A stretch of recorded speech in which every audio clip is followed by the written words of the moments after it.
Okay, we are done with the price elasticity of demand. There are two other kinds of elasticity. One is called cross price elasticity. What is cross price elasticity? That is percentage change in quantity demand of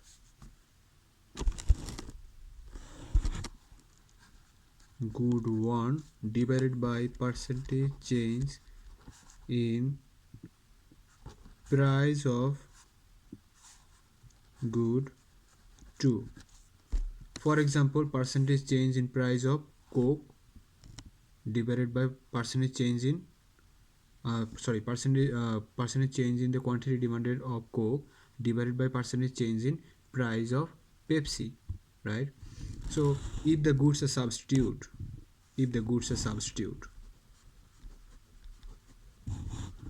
so Coke and Pepsi. So if percentage change in price of Coke, what will happen to the percentage change in quantity demanded of Pepsi? For example, 20% increase in the price of Coke. What will happen to the Pepsi? Quantity demanded will go up.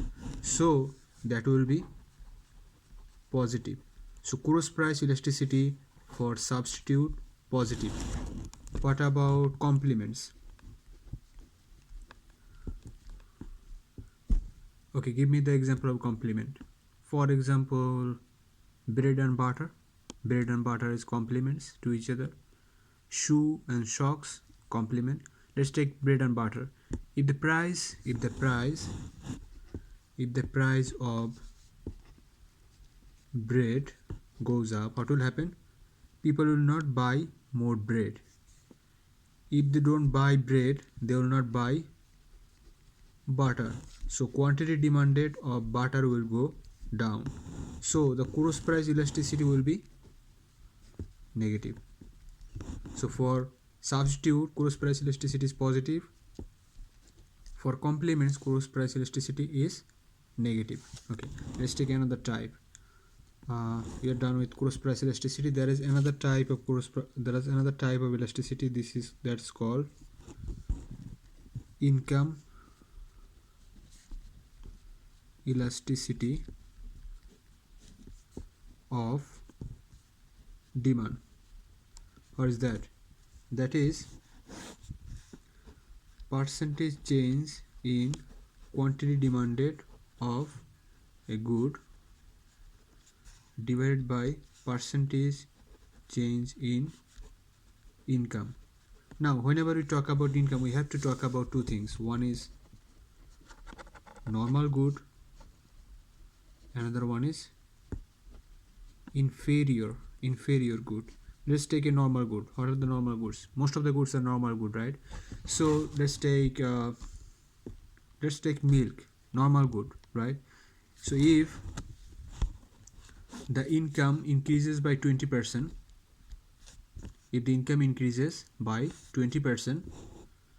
what will happen to the quantity demanded of milk? It will also go up. So for a normal good, it will be positive. What about inferior good? Let's take an example of inferior good. For example, bus ticket. If your income goes up, you will not ride bus. You will ride in private car, Lyft, Uber or some other type of things. So your bus ticket is inferior good. If your income goes up 20%, your quantity demanded for bus ticket will go down. So for inferior good, your income elasticity of demand is negative. Okay, now let's draw the curve. Let's draw the demand curve. This is your demand curve. Upward sloping or downward sloping? Downward sloping, right? If it's a downward sloping, what does that mean? That means price and quantity are in a negative relationship. If it's a negative relationship, so your uh, price elasticity of demand is always negative. Your price elasticity of demand is always negative. As it is always negative, so we will not use the minus sign. So for example, price elasticity of demand is 0.83, 1.25, right? Actually there is a minus sign of every one of them, -1, -1.25, but we always know that it's minus, so we don't need the minus. We don't need minus. We knew that it's minus, so we don't use the minus sign. We are just interested in the magnitude 0.83. So we're interested in whether elasticity is more than 1, less than 1, 0, or infinity. We are not interested in the sign, whether it's minus or positive or negative. We are interested in the magnitude. Okay, so we are done. In-cap elasticity of demand, cross price elasticity. These are the two different kinds of elasticity apart from price elasticity of demand. Okay, now discuss about supply, right? So price elasticity of supply equal to percentage change in quantity supplied divided by percentage change in price. If your price increases or decreases, how much will be the percentage change in quantity supplied, right? So let's take some example. 0.81, for example, 1.30, infinity 0. Similarly 0.81 less than 1, right? So if 20% increase in price, 15% increase in quantity supplied, so less than 20%, so less than 1, so that will be inelastic. 1, what's that? If 20% increase in price, 20% increase in quantity supply, 20% decrease in price, 20% decrease in quantity supply, so this one will be unit elastic. What will be that one? 1.30 more than 1. What does that mean? If 20% increase in price, maybe 30% increase in quantity supplied, 25% increase in quantity supplied, 40% increase in quantity supplied, so your quantity supplied, percentage change in quantity supplied is higher than percentage change in price, so this one will be elastic. So, and like previously we knew it that infinity is perfectly elastic and this one is perfectly inelastic. Okay, let's see those things in graph. Let's draw some graph.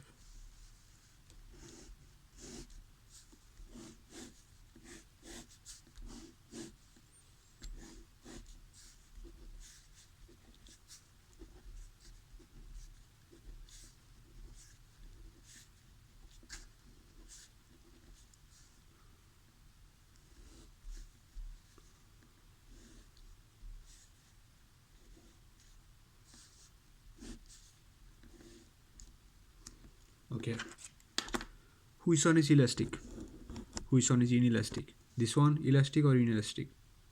Elastic, right? Flatter the curve, the elastic the supply. Steeper the curve, inelastic the supply. So this one is higher than 1, elastic.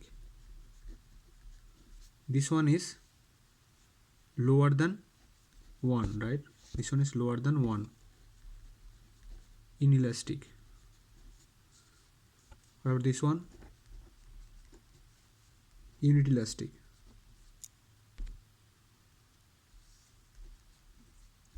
Right? So this one will be just one. Elasticity is one. This one infinity, right? So perfectly elastic. This one 0. If your price changes, your quantity is still the same. Quantity supply doesn't change, so it is perfectly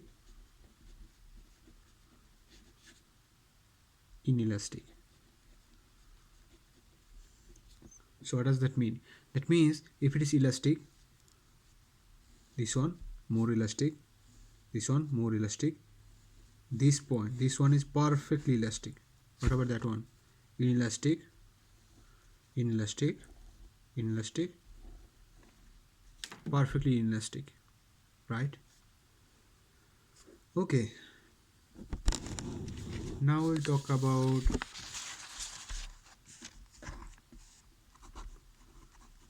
determinants of price elasticity of supply. There is only one determinant of the price elasticity of supply. What is that? What is that? What is the thing that changes the elasticity of supply? That is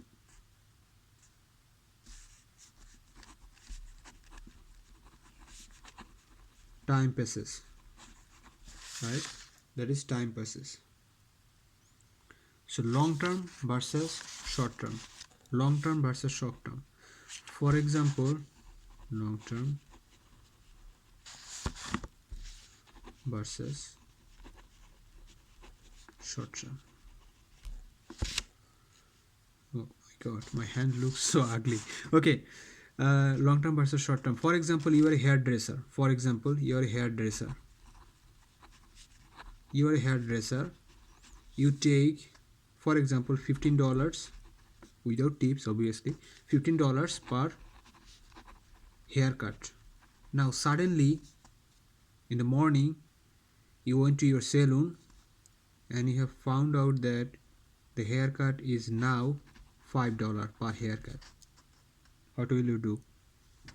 Will you shut down your clothes and go to your home and watching TV? No. You will continue it, right? You will still continue it. How many days? 5 days, 10 days, 1 month, 2 months. If the situation doesn't improve, what will you do? You will change your profession, right? Or you will sell the store, you will sell your salon, and you will move to some other state, some other area to find out a good price for you. So what does that mean? That means in the short run, if your price changes from $15 to $5, you don't care. In the short run, you are inelastic. In the long run, you will have more option. You will be able to switch to other jobs. So in the long run, you're more elastic. So let's take we're giving the example of service. Let's give an example of manufacturing firms. For example, Procter and Gamble produce Head and Shoulder shampoo, right? Head and Shoulder shampoo's price is, for example, $10, $7, for example. Now suddenly it becomes $2. What will happen to the Procter and Gamble? So Procter and Gamble will probably first 1 or 2 months they will have to supply it, because it's not possible to fire all the employees, shut down the manufacturing plant, or change the business. It's not possible in the short run, but in the long run, 6 months, 1 year, they'll be able to shift their manufacturing plant to some other places, or their business to some other places, or fire some of their employees. So they can do it in the long run. So in the long run, you have options.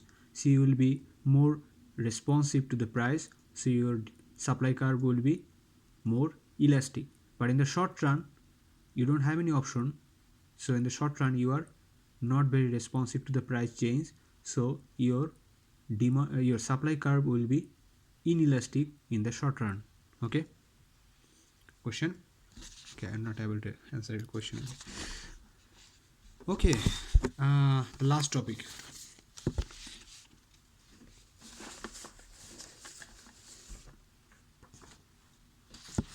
Last topic is revenue,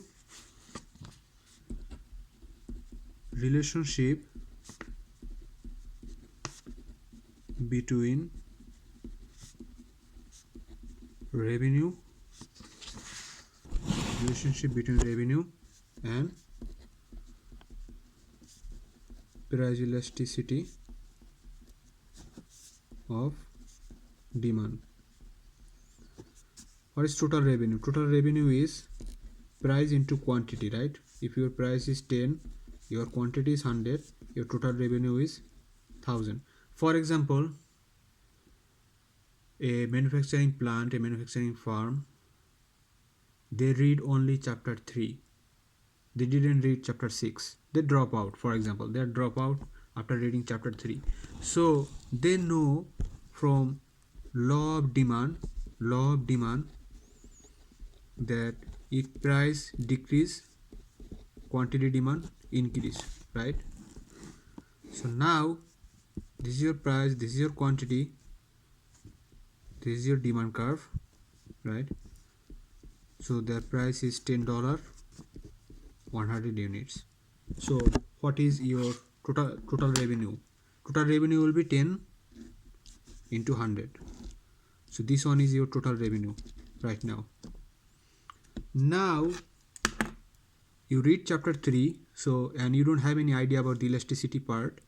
What you are doing is you're making that price $8. What will happen? It will become 125. What is your new total revenue? Your new total revenue is this part. Okay, do you understand one thing? This area, this revenue which is lost because of the price change, and this revenue which is gained because of the price change are similar, because this is a unit elastic demand curve. So your price change will bring about a similar change in the quantity demanded, right? So your price change doesn't make any sense because you didn't read the price elasticity chapter 6. Now for example, so if price is $10, 100, price is $8, what will happen? 110. So your total revenue is actually changes from 1000 to 180. So you are actually losing money. So you are saying, okay, economic theory is not working because economic theory said that if your price decrease, your quantity demand increase, we change our price, we decrease our price, but still, our total revenue is not increasing. Yes, your total revenue is not increasing, but that's not because of the economic theory. That's because you didn't read the chapter 6, price elasticity. If it is inelastic, people will not be responsive to your price change. Okay, let's take another example. This time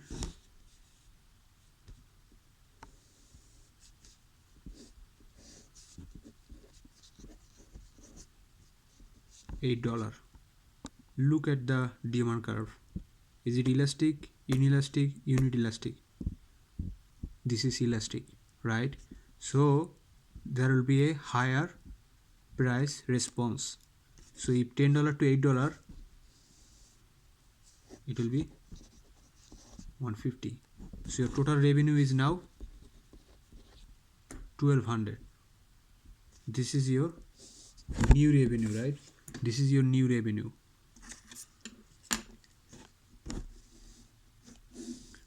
Previously this was your revenue, this was your old total revenue, and this is your new total revenue. So your revenue increases because your consumers are price responsive, your consumers demand curve was elastic. Okay, so I hope you like this video, and please write me in the comment below that whether you like it or do you think there is some improvement is needed. And you have a exam on next Thursday, I believe, so be prepared. Happy studying. Okay, bye.